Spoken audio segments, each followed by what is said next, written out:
Кара Суу районундагы Мады айыл аймагында Кызылтал, Достук деген айылдарга статус бериш керек да. Айылдык кеңештин чечимдери чыккан, областтан дагы өтүп сиздерге барды. Ушул нерсени качан сиздер алып келип, ушул бүгүнкүгө окшоп айылда атап бересиздер, статус беребиз. Канчанчы номер экен? Кара Суу район, Мады айыл өкмөтү, Кызылтал, Достук. Каралып атат. Бериңиздерчи жоопту.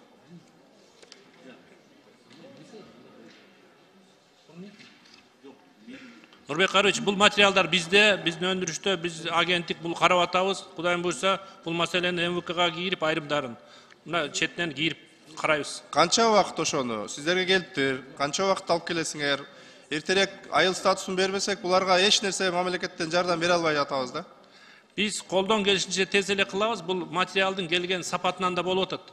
Ошондуктан биз материалды изучать этели, көзөмөлгө алабыз, ушу тийиштүү документтин баарын толуктап алып киребиз. Шуну тездетели, эмне документи жок болсо айтсаңыздар, мен айыл өкмөтү менен да сүйлөштүм. Баардык материалды тактап, өткөрүп бердик дейт, сиздерге келди. Бул эми жеңил эле нерсе алып келсеңиздер, биз колдоп беребиз, эч ким каршы чыкпайт.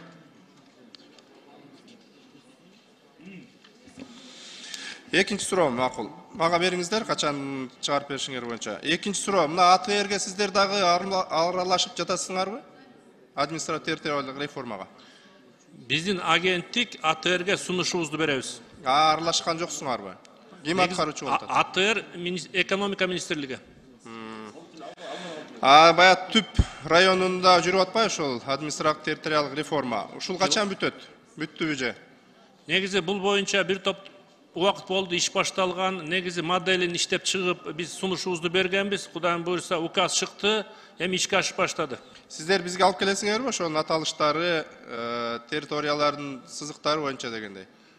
Бул өзү Нурбек Карыевич пилоттук болуп атат. Ошондуктан мыйзам менен байланышкан эмес, пилотто ушу Кыргыз Республикасынын президентинин указы менен, анан мунун мөөнөтү да коюлган, андан кийин башка райондорго жайылтканда мыйзам менен киргизебиз.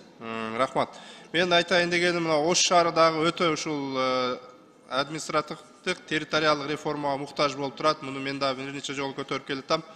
Ушул боюнча дагы өзүңүздөрдүн ойлоруңуздарды берсеңиздер.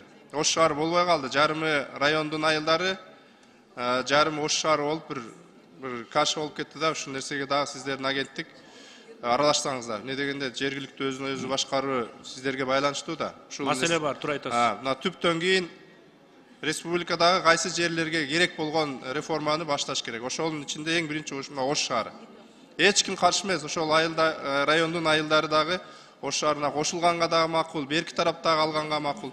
Эмне дегенде кыйын болуп атат да, чындапчы. Рахмат, ошону эске алыңыздар, рахмат. Колдойбуз мыйзамды.